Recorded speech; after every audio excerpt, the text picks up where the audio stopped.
We're not even sure we're gonna post this. Just kidding. It's too much right now. Too much.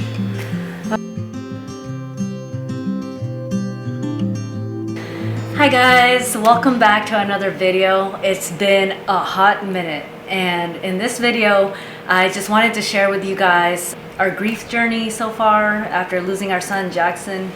He was almost 3 years old and we lost him on December 9th, 2023. It's been about 7 months now, almost 8 months since we lost Jackson, and I just wanted to share I'm gonna be saying our and my grief probably a lot, meaning me and Matt, Matt, our family. So I just want to start off by saying that I will definitely cry. So I'll probably have to pause and take some breaks. And you know, the past 3 years that we had with Jackson, oh, it's happening. Okay, I'm gonna try to make it through, guys. Okay, so the past 3 years we had with Jackson was just the happiest that we've ever been, ever. Oh.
And then everything changed on December 9th, and I was out of town at a weightlifting meet, and you know, everything was going so good. I had actually PR'd my clean and jerk. What did I get for my snatch? This is so irrelevant. What did I get for my I got 67, I believe, for my snatch, and 92 on my second attempt, my clean and jerk. I cleaned 95 in competition at a national meet. Everything was just going so good, you know, and I traveled with a friend, and we were just having such a great time, meeting like so many people, so many weightlifters, and just making new friends. And the Saturday that it happened, I was actually going home already that evening. I was on an 8 o'clock flight. At around 2 o'clock, I was ordering food at a restaurant, and I got like the worst phone call of my life. Matt called me and told me that Jackson had been in an accident, and he's at the emergency room right now. And immediately I hung up the phone because I just didn't know, I don't know, I just didn't know what to do, what to say. And I pretty much felt like imploding from the inside out. And I went outside of the restaurant, and I just kept screaming out, you know, not my baby, and you know, praying out to God and begging God to help Jackson survive. And you know, my friend was there, and that was so awesome that my friend was with me and was able to help me get to the airport to see if we can get on an earlier flight. And unfortunately we could not. The whole way to the airport I was just praying, keep praying. Get to the airport through security, and basically I had like 3 hours or something to sit and wait. And Matt was on the phone with me, and we were on the phone together when I found out that he didn't survive. And at that point I had just been praying to God, you know, and that really helped me in that moment. But I just really wanted to be there for Matt, because I knew in my head, it's like, okay, Jackson's at rest now, and I need to be there for my husband. Whew. Oh man, this is hard. Okay, I've never prayed so hard in my life, you know, and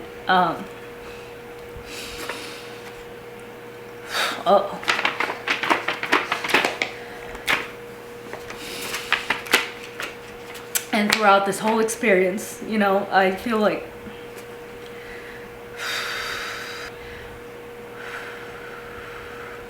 I was the closest I've ever been to God and Jesus.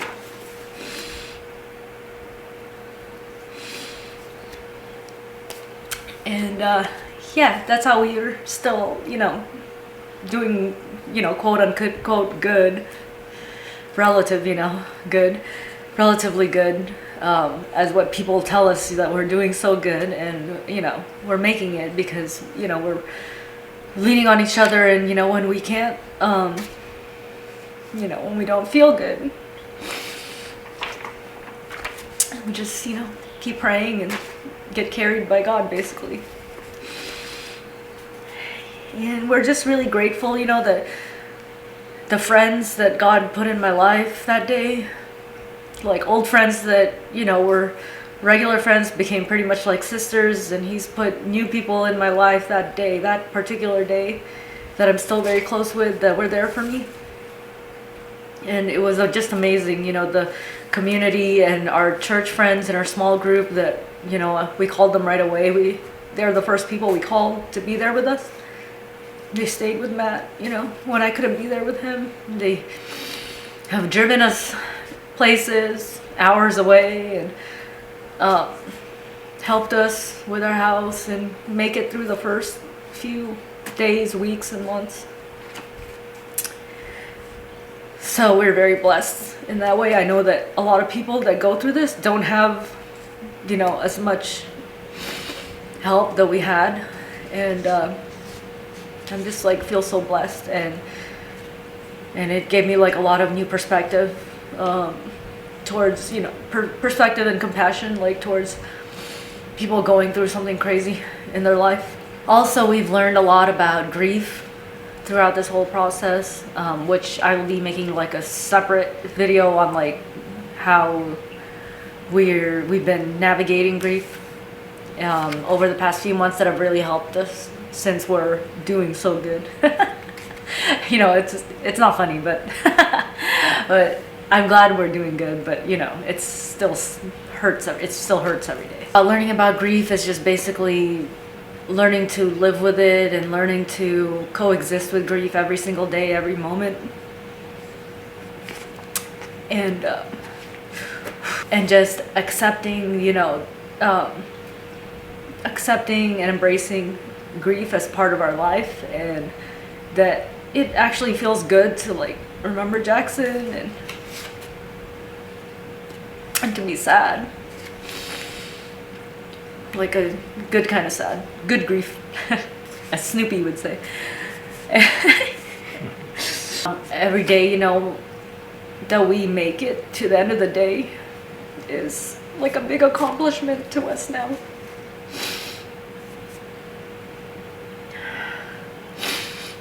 You know, I was so naive before this, and, you know, taking my days for granted and checking off each box that a day has gone by,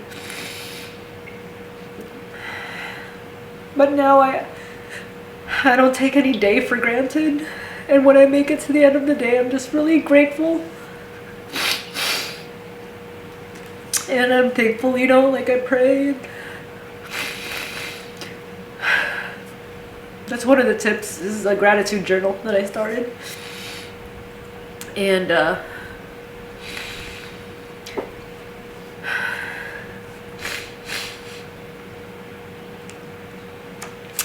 just really grateful for, you know, the memories and the dreams that I still have of Jackson, and the pictures and all the videos. And I actually got inspired to make this video today because I was watching so many of our vacation videos on YouTube, and yeah, I'm really glad that I captured all that, and I have so many more like footage, you know, that I didn't put in my YouTube videos, and I'm glad that I got all those.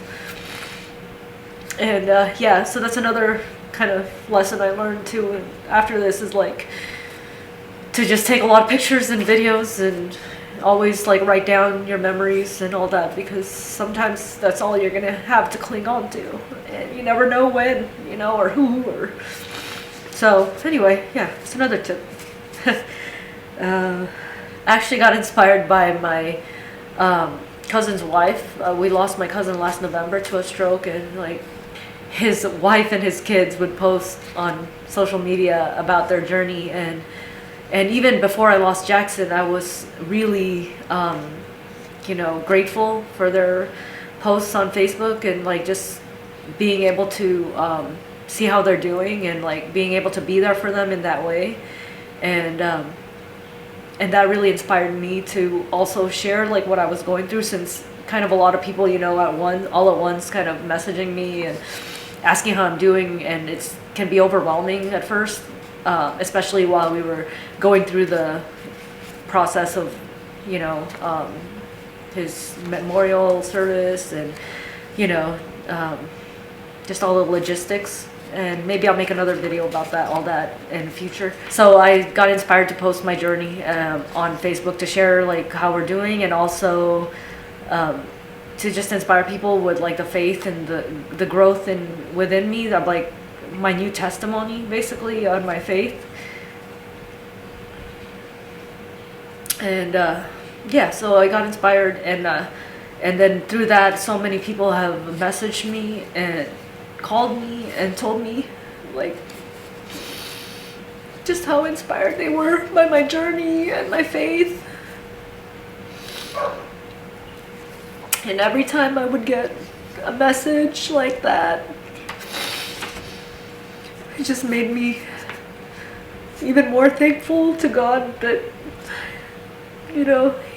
that He's able to use this kind of situation to further His kingdom, and bring more people to heaven with us someday, and some of our friends, so even with all this, I just feel like I'm still like so grateful that we can still use our pain and our grief, and we can use it for good, So yeah, and it's also what's been helpful is just people that have unfortunately gone through something similar to us, and connecting with other people that are grieving. And so it makes you really realize that our situation isn't so isolated, like that we're not alone. And that was kind of comforting to me. It's an unfortunate club, as we say it in my grieving forums and friends. It's an unfortunate club to be a part of, but also like I'm glad that we all have each other. The other thing too is managing being a wife and a mom still while I'm also grieving. So that's a lot, and I don't know what the right thing to do is. But every time that we interact with our kid, they're on their own journey. They lost their sibling, and maybe one day they want to share their story. But as for me, it is hard to still function as a good mom and be there for them. They see me cry, and we go to the graveside together and we talk about it. So I'm just doing the next best thing, as Anna would say. We let them share, and they're on their own journey, their own path, and their own experience. They have their own special relationship with their brother, and so yeah, they're grieving in their own way, and we're also supporting that with counseling and all that. So overall, it's going to be for them too a lifelong journey and a part of their story. And so we're just trying to do our best, and we're also trying to do better at the same time. So with that, I'll segue into our new life. I always say like there was a me/us before December 9th, and there's like us after that day. Like the old me is like, I kept thinking like, oh, maybe over time I'll go back to, my old self. But then I started to realize that I'm never going back to that person again. And I just feel like, we're changed forever, and for good and for the better. We just appreciate every single moment now, every single moment. We don't take it for granted. With Maddie and AJ and just everything, our marriage. And I feel like, we just are have a new perspective.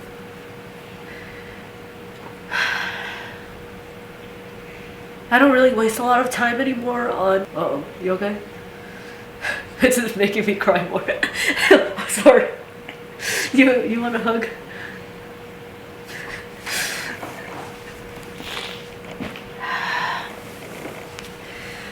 Alright. So, another part of our new life is like, we just don't waste our time on like things that suck our energy and take us away from things that are most important to us. Our family, our love for God, and just our mission in our marriage, in our life. We just value what's the most important to us. And my new testimony now is, you know, that God is good, even through the unthinkable. That there are no coincidences. God put people in our lives for a reason, and He gave us community and each other and Him, like free access to Him through Jesus. Like, we can have that faith and that we get to have hope. Before, that word hope used to be so cliche. Maybe, you know, you just say like joy, love, hope, and you like hang it up on the wall, you know. But now it's the heartbeat of our existence. Like our hope in the future, like for me and Matt, our family, you know, things to look forward to. And also,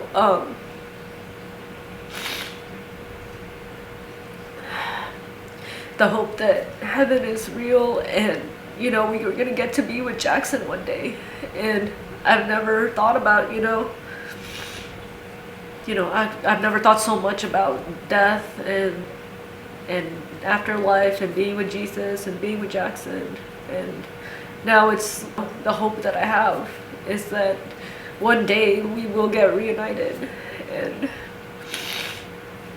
that's, yeah, pretty much what's keeping us going every day, is our hope here together on earth, and then also being with Jackson. I could probably do another video on this, but basically one of my coping strategies too is how much like weightlifting has helped. In the beginning I used to say like, oh well, if I wasn't at a weightlifting competition, you know, maybe I could have been there. But honestly, like, I worked on Saturdays almost every Saturday, so even if I was not out of town, it could have still happened. So I don't like to think of it that way, and I think my coach was afraid that I was gonna quit weightlifting after that. But honestly, like, after a week I told my coach that whether she liked it or not, I was gonna go back and start lifting, because it just really did help me just take my mind off of the grief for a moment, and yeah, just feel good about myself and do something, you know, something good for my health and also for my mental health. And also there's a lot of good memories with Jackson in the garage and training, and, you know, my kids love to be all over me, teenager included. But yeah, I'm just really grateful for the sport of weightlifting, and like, not just the actual sport and what it does for me personally, but also like everyone in the community has been just outstanding, like amazing support for us. And they're not just friends, you know, they're our family now. After everything that we've been through together the past few months, it's been just amazing. And yeah, so you should try weightlifting. You should do a competition. You should get a singlet. Okay, snatch, clean and jerk, squat, front squat, presses, all of that. Let's go. Okay, God is good. God is very good. Okay, so anyway, that was a really tough video to get through, as you can tell. And I would love to share more of our journey, like little by little. You know, the next video I'm gonna have Matt with me. That will probably help, you know, because if I'm crying, maybe he can talk, and vice versa. So we'll keep like expanding on our story, but I'm just trying to get through what I can get through, and I'm sure you guys understand that. You know, it's very difficult to talk about this, but I do want to share it. Whenever something happens to me, I go on YouTube and I binge a ton of videos on people going through the same thing. It's not misery loves company, it's that misery needs company. So basically, yeah, I just want to be able to share our story and want to inspire people to that are maybe going through something similar to just keep going and keep praying, keep having faith, and keep finding something to be grateful for no matter what circumstance you're in. And maybe it's not happiness that you have anymore, like full happiness, but now it's just finding joy in every circumstance, in any circumstance that we go through. And there's a lot of circumstances that Matt and I have been through, as a lot of, you know, some of our very close friends know all the circumstances that we've had to navigate through. And it's just another part of our story, and we'll just keep telling the story and trying to inspire other people. And I know that Jackson is looking down. He doesn't want us to be miserable or crazy sad. No, he wants us to be happy, and he wants us to keep going and doing the things we love. And I feel his love, and even though he's not here physically, and I just have to settle for loving him in a different way now, I do feel his love, and I feel God's love upon us and all his blessings. I still feel, you know, joy and peace, and I still feel happy for people, you know, whenever something good happens to other people. I don't feel like mad or envious or anything, and I'm grateful and thankful for that, you know, that because I know it could be easy to do that. Anyway, I digress. If you like this video, give it a thumbs up, and I'll see you guys in the next one.